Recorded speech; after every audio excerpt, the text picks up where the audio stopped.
Melania Trump, why she refused to be complicit and stay silent on Donald's immigration policy. Melania Trump spoke out against her husband's administration and their decision to separate immigrant children from their families trying to cross into the United States.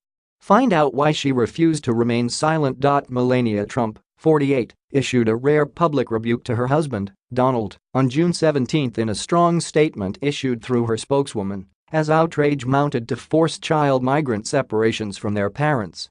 She usually refrains from commentary when it comes to her husband's policy and position on certain issues, but when she saw immigrant children sobbing for their parents after they were separated at America's borders, she could not stay silent. Melania has always vowed not to make statements of any kind challenging Donald Trump's policies, but she felt she could no longer remain silent on the current immigration situation. By staying silent, Melania felt she was seen to be complicit, and she wanted the world to know that's not the case at all, a source close to the First Lady told Hollywood Life exclusively.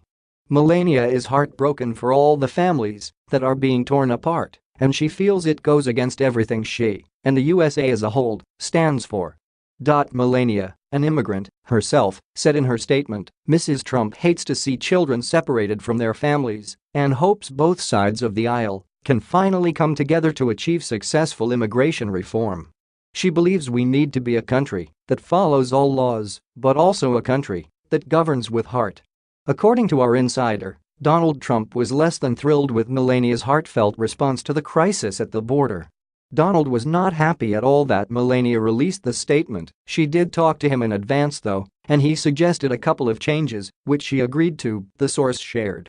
Donald's concern was that all the blame was being leveled at him and the Republican Party, and he believes it is also down to the Democrats and their refusal to work with him on immigration matters.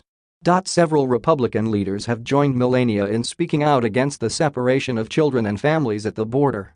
Former First Lady Barbara Bush wrote a scathing op-ed for The Washington Post, writing, "I live in a border state. I appreciate the need to enforce and protect our international boundaries, but this zero-tolerance policy is cruel. It is immoral. And it breaks my heart. We can only hope Congress comes together to make a change and reunite these poor children with their parents."